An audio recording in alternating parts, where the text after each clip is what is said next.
देखिए, भारत की डेमोक्रेसी की जो बड़ी तस्वीर है, उसकी असली कहानी नेशनल हेडलाइंस में नहीं मिलती।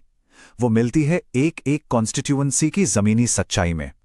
तो आज हम हिमाचल प्रदेश के सरकाघाट की पॉलिटिक्स की नब्ज पकड़ेंगे, समझने की कोशिश करेंगे कि वहां की हवा में आखिर चल क्या रहा है। तो ये है सरकाघाट, मंडी जिले का, कह सकते हैं दिल। देखने में तो बड़ा शांत है, पहाड़ों से घिरा हुआ, लेकिन इसकी जो पॉलिटिकल जमीन है ना, वो हमेशा से काफी सेंसिटिव रही है। ये एक ऐसी जगह है जहां हर इलेक्शन एक नई कहानी लिखता है, और ऐसी कहानी जहां चंद वोटों का फासला पूरा का पूरा पावर इक्वेशन बदल सकता है। तो चलिए देखते हैं कि आज हमारी ये पूरी पड़ताल कैसे आगे बढ़ेगी। 5 हिस्सों में। सबसे पहले सरकाघाट की जमीन और वहां के लोगों को समझेंगे। फिर 2022 के उस कांटे के मुकाबले को आराम से एनालाइज करेंगे। उसके बाद पिछले 7 इलेक्शंस की हिस्ट्री पर नजर डालेंगे। फिर एक इलेक्शन कैंपेन की स्ट्रैटेजी, उसकी एनाटॉमी, उसे परत दर परत खोलेंगे। और आखिर में गवर्नेंस के लिए एक सॉलिड ब्लूप्रिंट क्या हो सकता है, उसे देखेंगे। तो शुरुआत करते हैं पहले पड़ाव से, सरकाघाट, जमीन की नब्ज। देखिए, किसी भी इलेक्शन के नंबर्स को सॉल्व करने से पहले ना, वहां का जो सोशल और इकोनॉमिक फैब्रिक है, जो ताना बाना है, उसको समझना सबसे जरूरी है। क्योंकि वोट ये सिर्फ एक नंबर थोड़ी होता है, ये तो लोगों की उम्मीदों, उनकी जरूरतों और हाँ, कभी कभी उनकी नाराजगी का आईना होता है। तो सरकाघाट की जो इलेक्टोरल पिक्चर है वो काफी इंटरेस्टिंग है। यहां लगभग 92,000 वोटर्स हैं, और एक बहुत खास बात, यहां फीमेल वोटर्स की संख्या मेल वोटर्स से ज्यादा है। अब अगर सोशल इक्वेशन देखें तो राजपूत और दूसरी अपर कास्ट का प्रभाव साफ दिखता है, जो डिस्ट्रिक्ट की पॉपुलेशन का करीब 44% है।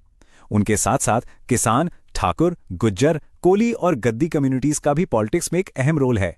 और इकोनॉमी, उसकी रीढ़ की हड्डी है हॉर्टिकल्चर और छोटी खेती। मतलब ये पूरी तरह से एक रूरल इलाका है। चलिए अब उस इलेक्शन की तरफ चलते हैं जिसने सरकाघाट की पॉलिटिक्स में कह लीजिए तूफान सा ला दिया था। Section 2 the razor's edge election, यानी 2022 का वो मुकाबला जो सच में तलवार की धार पर लड़ा गया। ये एक ऐसा ड्रामेटिक टर्न था जिसने आगे के लिए कई सिग्नल्स दी। 2.83%, बस इतना सा। हाँ, बस इतना ही था 2022 के इलेक्शन में जीत और हार का फासला।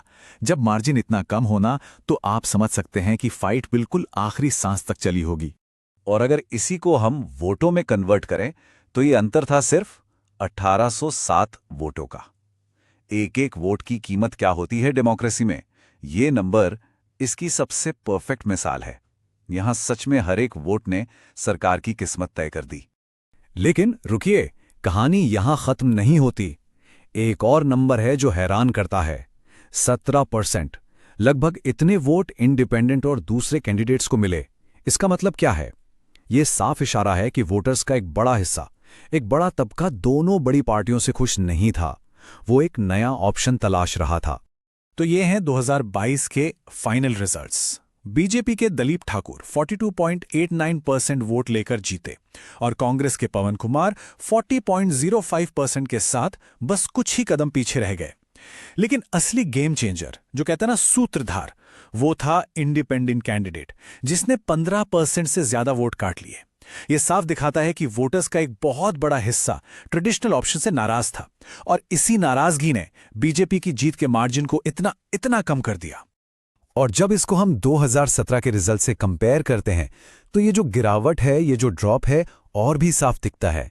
देखिए, 2017 में बीजेपी को 52% से ज्यादा वोट मिले थे, और जीत का मार्जिन लगभग 16%, मतलब एक तरफा जीत थी। लेकिन सिर्फ 5 साल में 2022 आते आते पार्टी का वोट शेयर करीब 9.5% गिर गया, और जीत का मार्जिन 3% से भी कम हो गया। ये एक बहुत बड़ा सिग्नल है, एक चिंताजनक गिरावट का। तो चलिए अब थोड़ा पीछे चलते हैं और इस कहानी को एक लंबे पर्सपेक्टिव से समझते हैं। सेक्शन 3 पिछले 7 इलेक्शंस का इतिहास, ये हमें इस स्विंग सीट का मिजाज समझाएगा। ये टेबल पिछले 3 दशकों की, यानी 30 साल की कहानी खुद बता रही है। सरकाघाट का मिजाज आप देखिए, हमेशा से बदलता रहा है। ये किसी एक पार्टी का गढ़ यानी स्ट्रॉन्ग होल्ड नहीं है।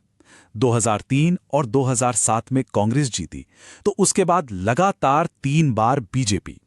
ये जो इलेक्टोरल वॉलेटिलिटी है, ये दिखाती है कि यहां के वोटर किसी पार्टी से बंधे हुए नहीं हैं, वो हर बार काम और कैंडिडेट को देखकर अपना फैसला बदलते हैं।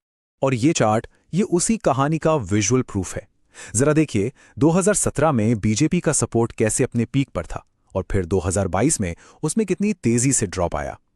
ये तस्वीर बिल्कुल साफ कर देती है कि करंट पॉलिटिकल बैलेंस कितना नाजुक है और क्यों यहां की पॉलिटिक्स हमेशा एक धार पर चलती है। देखिए, किसी भी इलेक्शन में ना दो बातें सबसे अहम होती हैं।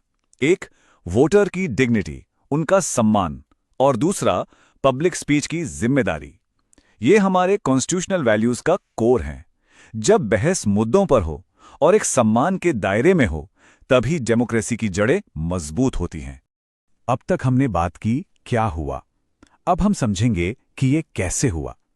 Section 4, the anatomy of a campaign, मतलब चुनावी अभियान की संरचना। चलिए उस पूरी मशीनरी को समझते हैं जो इन रिजल्ट्स को जमीन पर शेप देती है।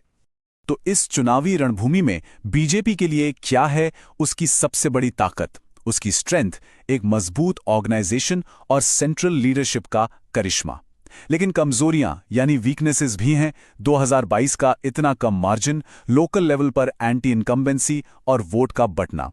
अपॉर्चुनिटीज भी हैं, जैसे नेशनल नैरेटिव को यूज करना, और थ्रेट्स भी, जैसे स्टेट में कांग्रेस का उभरना और लोकल लेवल पर बगावत का खतरा। ऐसे हालात में एक सक्सेसफुल कैंपेन की स्ट्रैटेजी हम कह सकते हैं 4 स्तंभों पर खड़ी होती है। पहला, पीपल यानी वोटर्स, उनके कोर सोशल ब्लॉक्स पर फोकस करना और उनकी शिकायतों को सबसे पहले एड्रेस करना। दूसरा, पार्टी, लीडरशिप को लेवरेज करना और लोकल वर्कर्स को गैल्वेनाइज करना। तीसरा, कैंडिडेट, जिनकी पर्सनल नैरेटिव और विजिबिलिटी को बेहतर बनाना। और चौथा, ऑपोजिशन, उनके वीक स्पॉट्स को मैप करना और काउंटर नैरेटिव्स तैयार रखना। और अब हम आते हैं इस पूरी पड़ताल के आखिरी और शायद सबसे जरूरी हिस्से पर, section 5, a blueprint for governance. देखिए, इलेक्शन जीतना मंजिल का अंत नहीं है, ये तो काम करने की शुरुआत है। तो यहां हम देखेंगे कि वोटर्स की नाराजगी को एक एक्शन प्लान में कैसे बदला जा सकता है। ये स्लाइड सरकाघाट के लोगों की सबसे बड़ी परेशानियों का एक तरह से कच्चा चिट्ठा है। 2 इश्यूज सबसे ज्यादा हाई इंटेंसिटी हैं। एक, हाईवे प्रोजेक्ट्स के लिए जमीन का गलत मुआवजा, और दूसरा, गांव में खराब इंफ्रास्ट्रक्चर, गड्ढों से भरी सड़कें, बिजली पानी की किल्लत। ये चीजें लोगों की रोजमर्रा की जिंदगी को मुश्किल बना रही हैं।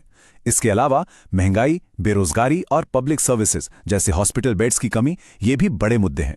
गड्ढों से भरी सड़कें, बिजली और पानी की अनियमित आपूर्ति, ग्रामीण अपने गांव की उपेक्षा का हवाला देते हैं। ये जो शब्द है ना, ये किसी रिपोर्ट से नहीं आए हैं, ये जमीन पर लोगों के रोज के अनुभव से निकले हैं। ये वो आवाज है जिसे सुनना सबसे जरूरी है। तो सवाल ये है, इन शिकायतों को दूर करने और खोया हुआ भरोसा वापस पाने की स्ट्रैटेजी क्या हो सकती है? ये 90 दिन का प्लान एक रास्ता दिखाता है। मान लीजिए D-Day से 90 दिन पहले मिशन सरकाघाट लॉन्च किया जाए, इंटेंसिव वोटर रिसर्च शुरू हो, D60 पर रैलीज और डोर टू डोर कैंपेन तेज हो, D30 पर एक ऐसी फ्लैगशिप स्कीम अनाउंस हो जो लोगों में एक बज क्रिएट करे, और आखिरी 15 दिनों में गेट आउट द वोट पर पूरी ताकत झोंक दी जाए। और हां, एक और जरूरी बात, जब कैंपेन्स लोगों से उनकी इंफॉर्मेशन कलेक्ट करते हैं तो उनकी प्राइवेसी और उनकी कंसेंट मतलब सहमति, इसका सम्मान करना एक बहुत बड़ी जिम्मेदारी है। इंडिया का DPDP फ्रेमवर्क इसी के लिए एक गाइड है। यह सुनिश्चित करता है कि डेटा का इस्तेमाल सिर्फ उसी काम के लिए हो जिसके लिए उसे लिया गया है। यह भरोसा बनाए रखने के लिए बहुत जरूरी है। तो आखिर में हम एक बड़े सवाल पर आकर रुकते हैं। सवाल यह है कि क्या गवर्नेंस के लिए बनाया गया एक डेटा ड्रिवन ब्लूप्रिंट उस ट्रस्ट डेफिसिट को, उस विश्वास के घाटे को भर सकता है जिसे एक इतनी क्लोज इलेक्शन विक्ट्री ने सामने लाकर खड़ा कर दिया है? क्या स्ट्रैटेजी और आंकड़े लोगों के भरोसे में बदल सकते हैं? यदि आप एक जन केंद्रित नेता बनना चाहते हैं और अपने निर्वाचन क्षेत्र का उत्थान करना चाहते हैं, तो blueprintstrategies.ai से mgr@blueprintstrategies.ai पर संपर्क करें या 00800 420 4162 पर कॉल करें। राजनीति से परे एक उद्देश्य।